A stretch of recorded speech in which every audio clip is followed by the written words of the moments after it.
Good morning. Happy day, Friday.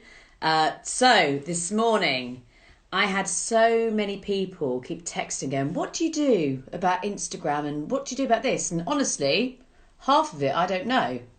So we are going live. And Brooke is a killer Instagram coach. She's also founder of Social Club Community and she's based in Perth. So, Brooke, hi, darling. Hello! How are you? I'm good. How are you? I'm good. How's Perth?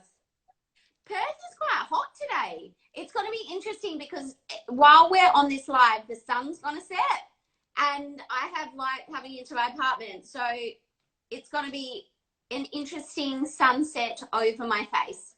Oh, that's Hang good. You can handle that. It's on. keeping it real, isn't it?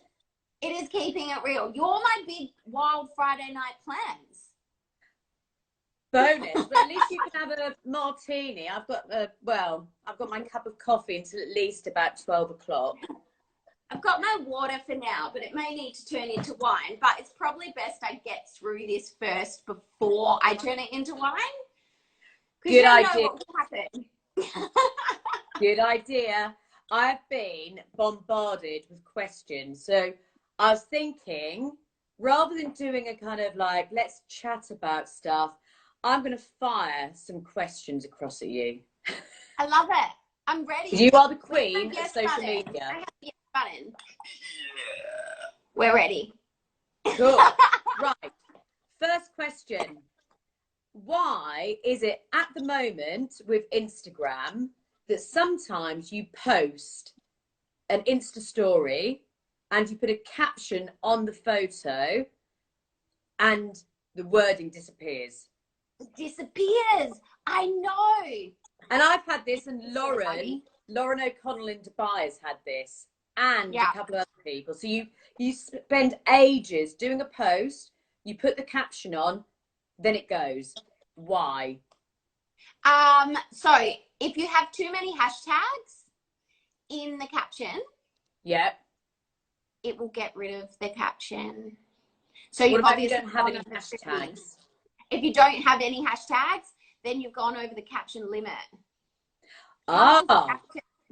I personally, just because Instagram can be really buggy, I personally like to write my captions on my notes app and then I yes. copy and paste them into Instagram because I've had it happen too many times where I have wrote it straight into Instagram and gone to post and the captions disappeared.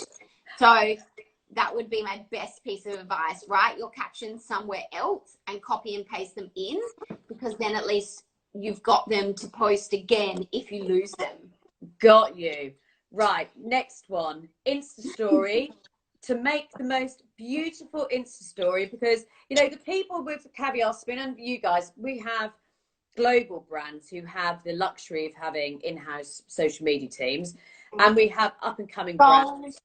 Yeah, we have up and coming brands who are startups, and then a lot of our stuff is, they're established brands, but they still don't want to spend a fortune or unnecessary amounts of money on social media. And there's loads of ways we can do this, but they still want it to look good. So with regards to Insta stories, what would you say is the best 3 apps to create really well laid out stories? So I use Unfold or Unfold? yeah. Yeah. So Love what's Unfold. more ones? I mean, I think this is it. It doesn't really matter what app you use. I would recommend Unfold or otherwise Canva or just whatever you use to create graphics on the computer. What matters is picking one and being consistent. Because where it starts to look messy is when you do one thing in Canva and then you chop to Unfold and then you find another app and another app and another app, and there's a bunch of different things going on. You really want to ensure that you just pick one app and And move stick to forward it. with that. Yeah, Yeah. yeah. I think there's like Story Over. Is it called Story Over? I can't look because it's on my phone, but go into your app store, or is it the Play Store if you've got a Samsung, and just type Instagram story apps, and there's a bunch that you can download. It just depends what you actually want to do with them. There's a bunch Okay. that you can download, have a play around with, find one that makes your brand look good and stick to that. Yeah, cool. Okay. So the next one, so we had one from Sally, and she's put, which actually is a really good question. So she is an emerging shoe designer, really cool shoes. She's put, how can you monitor the right time to post an Instagram when the insights, they're all over the place at the moment because of the obvious reasons? So what's your number one tip? So you've got to use your insights more right now. So your insights are always based on your last 7 days of activity, right? Right, yeah. So normally we would check our insights, and normally I recommend every 100 followers that you go up, check your insights again. Right now, really, you need to be looking at your insights once a week and adjusting your posting times accordingly, because like you said, the world is in a very unusual time, and people are spending time on the platform. Your customers are on the platform. Your followers are on the platform at times that are completely different to previously. So I would just be making a point of once a week, let's say it's a Monday, every single Monday, make sure you check those times and find out what your key posting times are using your insights. And then at least you will be on track to the most relevant data. Yeah, so in keeping it consistent, everything's consistency, isn't it? It's kind of key. So, right, next thing, and I've actually had a bit of a thing about this, is hashtags. Do they really work? And the second one is, if they do work, what is the amount of hashtags you should do as a consistent measure? And a third one, if you get stuck with hashtags, where can you go online to find the best hashtags relevant to the post you're about to post? Got it? Got it. Okay. So you can use 30 hashtags in a post. My best way to explain why you should use 30 is hashtags essentially give you extended free exposure of your content, right? So if I was a brand and a TV channel said to me, I'm going to give you a 30-second commercial space for free, would you as a brand go back to the TV channel and be like, look, I appreciate that you're giving me the free 30 seconds, but I'll just take 10 seconds? No, you wouldn't. True, yes. You the full opportunity. So I think it's such missed opportunity when people don't use the full 30 hashtags, because you don't get penalized for using 30. There's a whole bunch of Instagram rumors that say like you should only use 5 or only use 10. What matters is that you're using relevant hashtags. So I have like a checklist of 3 questions that I recommend that you use when you're selecting hashtags for your brand. So you want to think about, who are you trying to attract? What have you got to offer? And what are you trying to sell? And I would say one of the biggest let's go with 2. There's 2 really big mistakes that I see people make with hashtags. Mistake number 1 is they just pick the most popular words, right? Yes, yeah, so, and I've seen that. I've done it before. Yeah, so if you just pick the most popular words, the whole point of being found in hashtag results is kind of defeating the purpose, because there's so much content. If you're just using the really popular hashtags, that your chances of being found are lower and lower and lower the more popular the hashtags are. So you want to get more niche with your hashtags. So that was mistake number 1. And then mistake number 2 is people get too literal with what is in the image versus their business offering overall. So you're using hashtags to reach people that are not currently following you. So you want to draw them into your business, or draw them into your account, get discovered, and hopefully what they are searching for, you are using as a hashtag. It's relevant content to them, and that's when they start following you, and that's when they start building that relationship.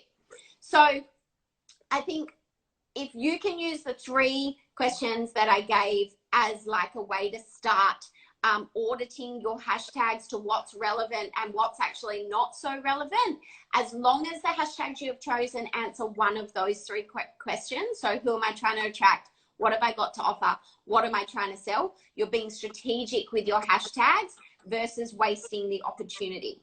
That was your second question.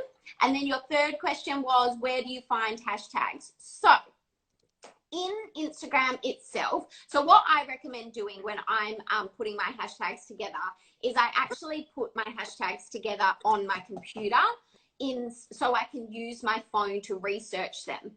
So in the search feature in Instagram, you can search any keyword and Instagram will automatically generate a bunch of ideas and options. So that's how you do it within the app, and you can just go through and use the checklist and pick out which options it's generated that are the most relevant. Or alternatively, there is a website and it is called displaypurposes.com. Displaypurposes.com, right. Yeah. So what Display Purposes does is you can type in a keyword to Display Purposes and it will generate 30 hashtags using that keyword. Then you can literally just copy and paste them into Instagram. But still make sure that you audit what it generates, because some will be relevant and some won't. And again, if you just copy, paste, you're going to miss that opportunity to make sure every single one of your hashtags is strategic. So on that note then, Brooke, so for example, with what we do, we profile and promote brands. So say, for example, I was working with Troy, it's a beautiful fashion brand, and their hashtag is Troy London UK, hashtag Troy Girls. So if I'm promoting something for Troy, should I use their hashtags in the caption as well? Yeah. So I would recommend, if you've got like a branded hashtag that you want to stand out from the other 29 or 28, I would put the branded hashtags in the caption at the end, and then I would comment with the other 29, 28, however many hashtags are left over, in the comments instead of putting them in the caption. Perfect. Understand. Right. Are you ready for the next one? I'm always ready. I am actually, next week, I'm going to be doing, it'll probably take a full hour, free live webinar on my Instagram covering hashtags, because there's so much to learn when it comes to hashtags. And I have a masterclass just on hashtags. So if anyone wants to learn, just stay tuned for that. Perfect. And then we can also post it for you as well, because we love what you do. Let's go then. Good. Right. So next one, actually another good one. So all of these brands we're working with, you know, they need to get more followers and they get tempted by, or we'll make your followers another 1,000 if you just pay us $20. So basically it's a bot. Now I'm dead against it. I prefer to have 3,500 genuine people who are genuine, and I can even look through my list than having 10,000. But what is the two or three tips to get your followers up? Because I can see it's frustrating. And what we've done before in the past, you have a post and you're desperate to get more people to go, hey, look at us. So you start tagging them. But then in return, you probably start annoying people because you're tagging them. So what is the magic ingredient that people could go away with today and go, right, I'm going to cancel that aggregator, the bot, or whatever it's called. This is going. We're doing this organically, and this is what we're going to do. What is that one thing? So first of all, you need to know who your ideal client is. Before you even think about following or following and bots and whatnot, you need to know who your ideal client is. Okay. So your ideal client is who has the problem that your product or service solves. That's who your ideal client is. If you don't know how to do that, Google, how do I work out my ideal client? And there's plenty of information on there. Then once you've worked out who your ideal client is, you can work out what other accounts on Instagram they would follow. And you simply just start following them and interacting with them and connecting with them and engaging with them. And you've got about a 25% follow to follow back ratio. So if you want 100 new followers, you would have to follow about 400 people. And I don't mean follow them and then unfollow them. Really seek out your ideal client, follow them and engage with them, and start following any accounts that they would follow. Start following and engaging with, because that is going to build up your brand awareness. Think about like every account as like a little event, that if your brand goes to the event and everybody else at the event is a potential client and you're constantly commenting on their pictures, then everybody else that follows them is going to see your comments and discover you. So that's how you get discovered. So Right. it depends on how old your account is, and like don't go away and just go on a nuts follower spree. You need to be careful of how many people you follow an hour and a day, because you will get blocked by Instagram. But I say sort of, if you can follow like 10 people an hour forever, then that's going to grow your following really quickly. But don't follow just anybody. Make sure that they're relevant to your brand and to your offering and to your industry. And is it good to, you know, when I used to be in recruitment, we would have a hit list over a quarter. So we'd have, for example, what industries, who are we looking for? So I'm looking for fitness experts to recruit for. So we'd have a list, and there'd be, oh God, I can't remember now, but it's like 20 fitness instructors. And then we'd have a campaign around fashion designers. So we'd have 20 fashion designers. But we'd have it on some kind of chart to just log the details and then just track it all the time. Do you think that's too in-depth, or do you think it's actually good to have some kind of chart that your marketing team or you can do, where you go, actually, I'm looking for 10 designers. They're the top 10 people in London at the moment who has good traction. I'm going to just look at that list every day. And before I do any exercise, I'm going to, you know, contact those people, or, you know, post on their photos. Is that a good way of doing it, or is it too OCD, which I'm very OCD? I'm very OCD as well. Look, this is the thing with Instagram. It's very much like diet and exercise. The more effort you put in, the better results you will get. But it all comes down to your time, your commitment, but it's foolproof.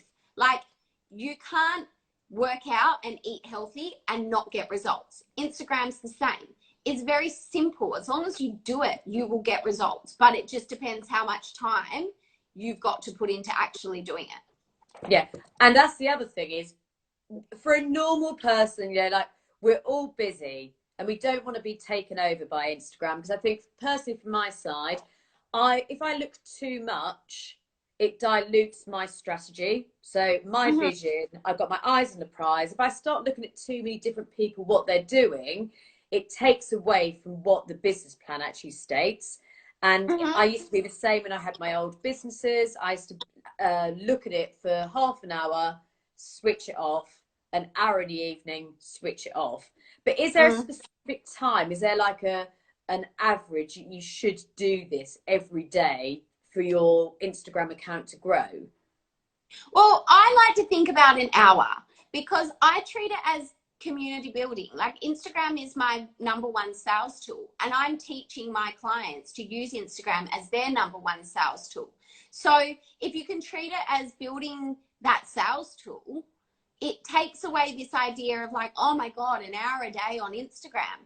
But what if you spent an hour a day getting new customers? Do you have an hour a day to get new customers? I'm pretty sure every business does. So yeah, I mean, that's how we used to have Power Hour. So we, you know, it was sales times in these certain days, and you just do it, because if you don't do the sales, you don't get the people. Totally. So it's the same thing, really, isn't it? You're just doing it virtually. Change your mindset around spending time on the platform and be more mindful when you are on the platform. Don't just be scrolling, liking, whatever. Like, that is your time to build up your customer base. And if you can change your mindset about it, it does change the way that you think about the time that you spend on it. Yeah. And I think you actually start enjoying it more, you know, rather than going, oh, social media, I need to do it. You start enjoying it. And this is another good one, which I'm just looking through here, and it's just come through, which is really good. And I love that you've called every question a good question. I know, because I've picked them. I've gone through them going, actually, I like this one. So I love it. So with regards to social media calendars and the plans, I get it that people want to have the filters on. I get it that every photo should be a great photo. I get it that you want some posters and some patterns.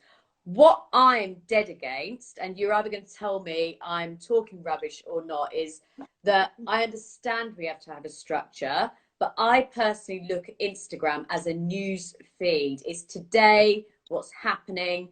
And I've seen, and I know when we were doing the panel in Dubai for the World Spa and Wellness Awards, I've seen spas and salons lose out massive opportunity when the clouds have opened and there's funky weather and everyone is in, and at that moment in time they could be in a salon having a lovely manicure or facial, and not one salon I looked at, and I looked at 30 on that day, had posted.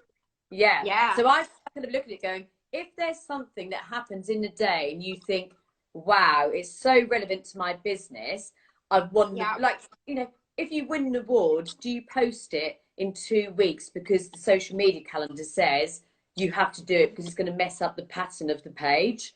So what is your take on this? Because I may be wrong, but... No, I completely agree with you. It's called Instagram. Instant news, whatever is going on, and it as well, you've got to start treating it like the sales tool it is. It's a way to instantly share something with your followers in real time to turn them into customers. And that's what people want. They want to know what's going on with your business today. They want to feel connected.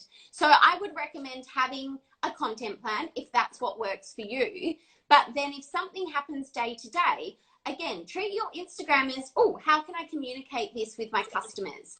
How can I treat this as a sales tool? How can I get this message out there? Is this relevant to my customer today? Yeah, it is. Well, if it is, I'm going to have to rejig what I had planned. And then you end up at the end of the month, if you rejig like 5 posts a month, then you have like a spare leftover bank of content. And you've got to create some sort of maybe template that does fit in no matter what, you know, like a standard, we can post this at any time and it's going to look good as long as it can get the message across we need it to get across today. Yes, yeah, that's good. And for the posts on Instagram, do you use Canva? I'm really old school. I use Microsoft PowerPoint. I always have. It works for me. It's what I like, but I do recommend Canva. I mean, if you like Microsoft PowerPoint too, then you can use Microsoft PowerPoint. But Canva is just the simplest, easiest option. It's free. There's so many templates available. You can load all your fonts in or use their fonts. You can load all your colors in. You can load all your logos in, and you can create a bunch of templates that you just switch in between. And then even when you create a template, you can change it so it's a post versus a story, but it still keeps the same vibe. So you just got to find what works for you.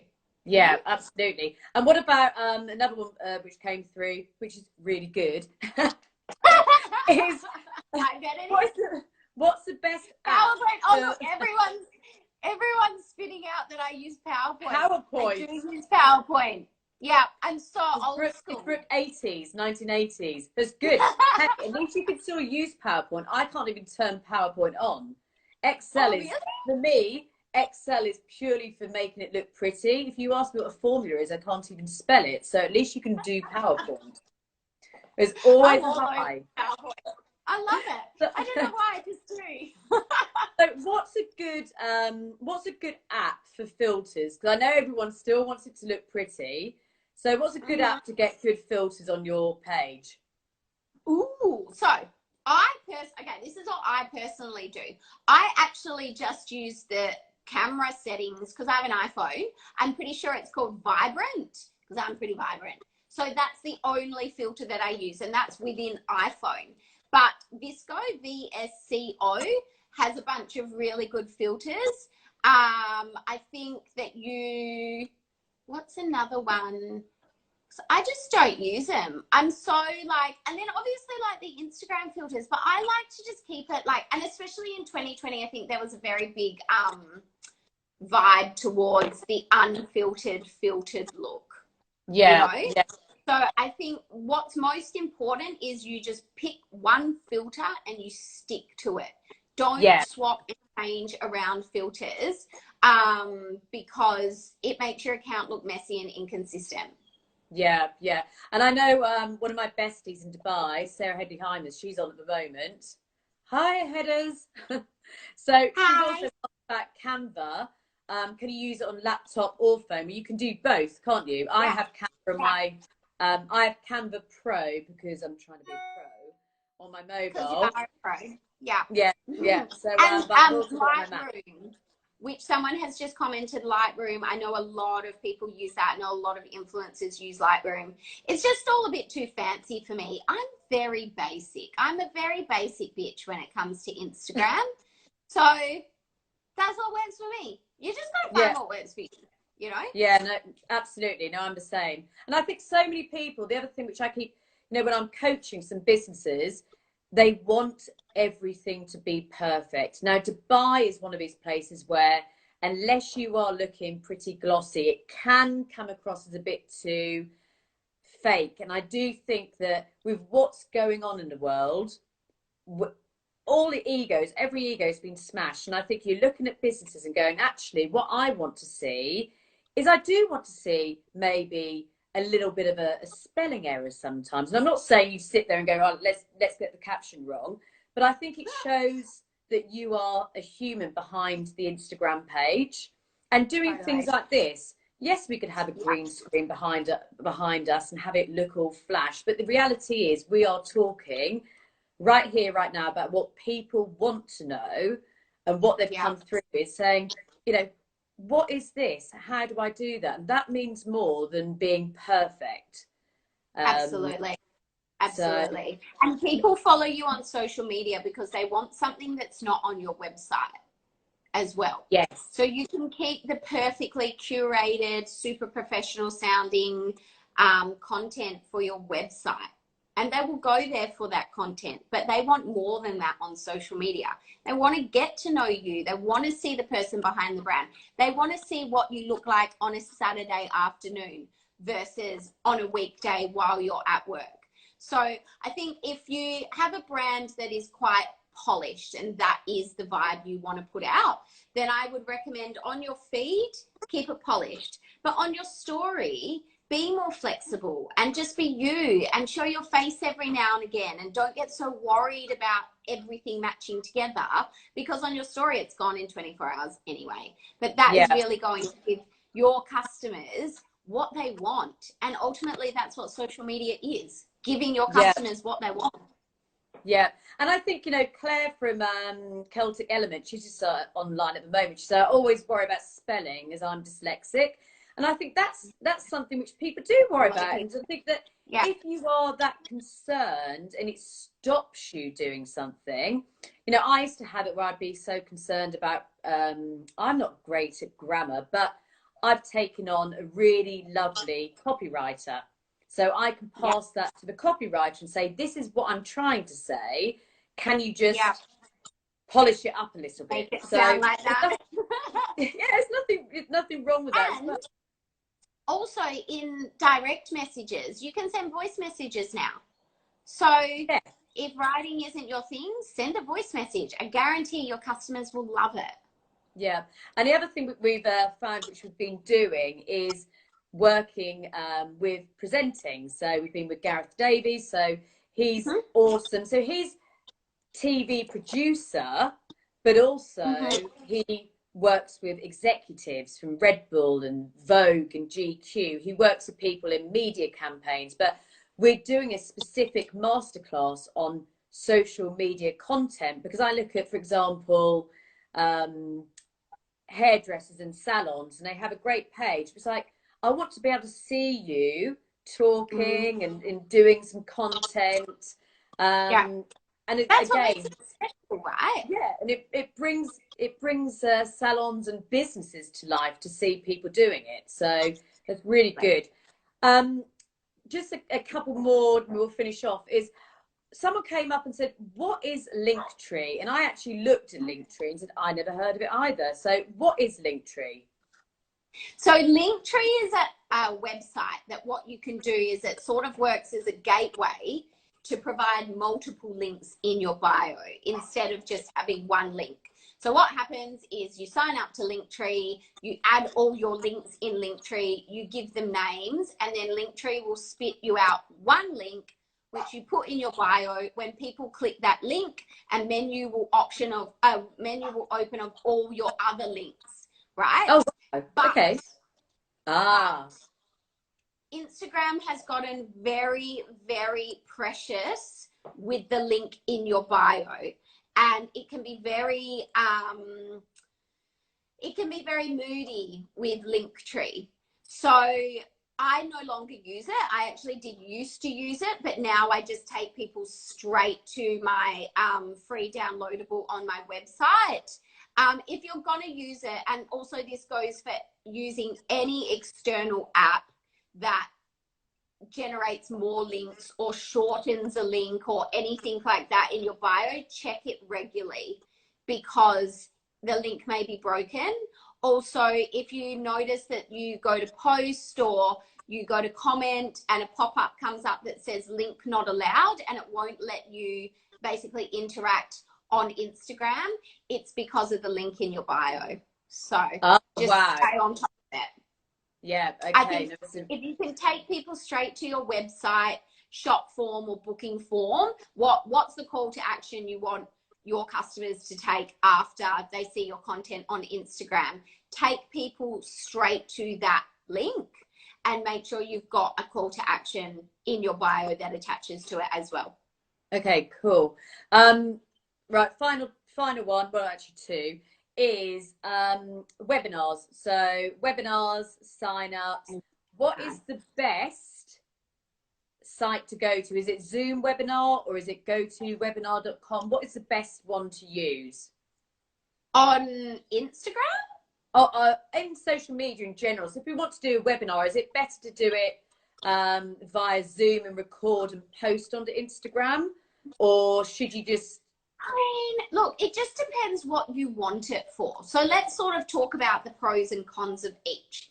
So with Instagram Live, you can do a webinar live on Instagram. You can have your followers join it live. And there's just something special about live that is not the same with a playback, right? And you can have as many of your followers join it live as possible. Now with Zoom, you can only have up to 100 people join. So it kind of depends on how many people that you're expecting to have on.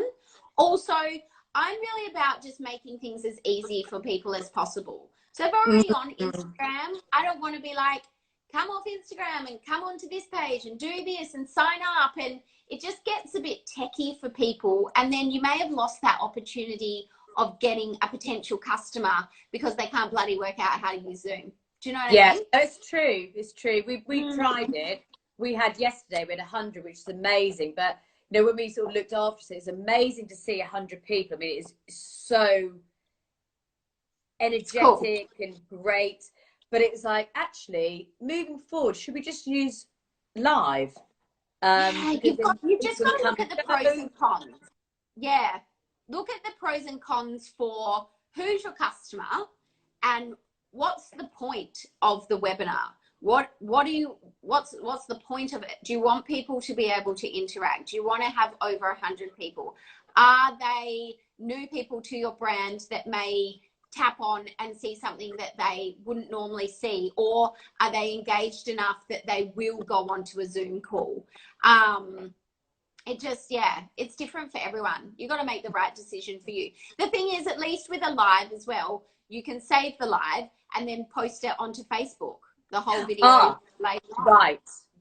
No? No, I made a bodge with this last week and it cost me dearly, as in like about 5 hours worth. So I had a live with opera singer Carly Pioli, who's amazing, and I didn't save it. And I was adamant I saved it. So It was how do you above last save week. the Same thing live? happened to me. Same Oh, thing happened to me.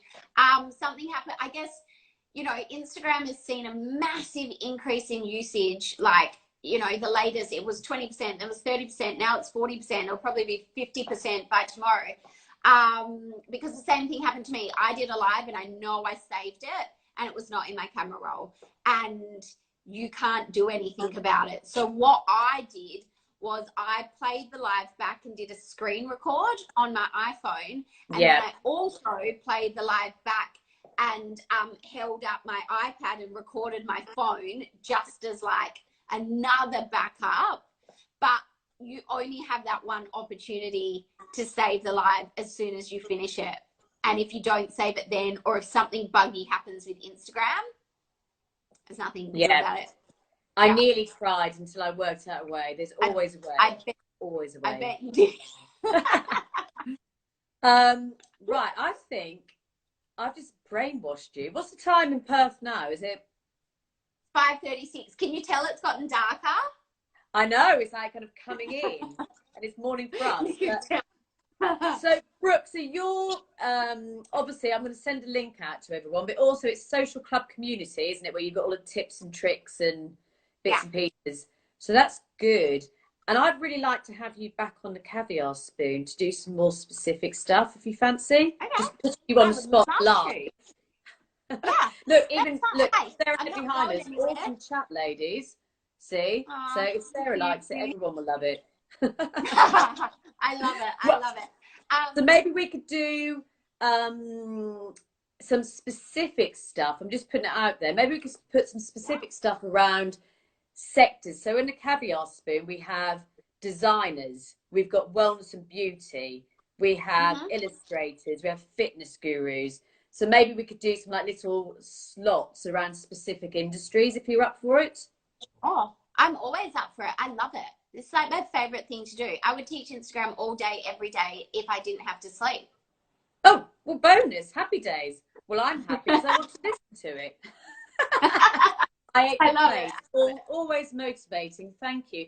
Now, I Ate the Plate is obviously foodie. So we've got some really cool stuff. We could talk about foodie Instagram. And then Gareth from Presenter Studio's got a really cool concept for foodies. So basically, we've just set up a new agreement live. Perfect. I'm down. I promise I will not. I'm here. We are in Australia. We can only go out if we go to get food, go to the doctor, exercise. I think that's it at the moment. So we're pretty much on lockdown for, we haven't been told how long. Yeah. So I'm free all the time. Exactly. And we need to make the best of the opportunity because yes, we know we're in a, you know, one thing I put on Caviar Spoon, I've made a pact. I know it's horrendous out there. I'm not going to regurgitate what everyone else has smashed in their face every single day. So I think this moment in time is where you reinvent, you look at what you can do in the future, what you can do today, what you can do in 2 months, what collaborations you can come up with. So that's what we're going to do. So we're never going to talk negatively. We're going to talk positively. And on that note, and on that note, I want you to have an amazing weekend. Go and grab a wine. I've got a few hours until I'm going to grab a martini. I love it. Thank you so much for having me. And I do look forward to the next one whenever you're brilliant. And we have a big thank you, actually. Just a big thank you, social thank you to Catherine Moore from Spa Connected, connecting us all together in the first place. I know. I cannot wait till Thailand, the next one. When it happened. We were meant to be there in like a couple of weeks. Oh, I know. I was meant to be in Barbados in a couple of weeks, but I'm going to just buy a green screen from Amazon. I'm going to put like good idea. Cocktails. Yeah, and there's going to be like, I'm going to make some noise with the birds and the sea. I know. I might have to do much the same. But no. I All think right, what darling. we do Well, look, now is going to determine how strong we come out of this. And businesses have the strength within them, even if they feel like they don't. They do. They absolutely do. It's just you've got to have your cry and get it all out, and then just get down to business and remember why you serve people and why you're excited about what you do. And when this all turns around, you will come out better than everybody else because of it. Exactly. There's a really good live coming up next week. I'll send you the link, and it's with a fellow Aussie. So it's Professor Adam Fraser. So he studies transformation, and you know, he's going to be talking about this, like owning the what's going on. So not sweeping it under the carpet, and then how to strive forward. So that's good. All right, darling. Well, look, have a great weekend. And we'll touch base next week. Done. Take care. And you too. Bye. Big love. Bye.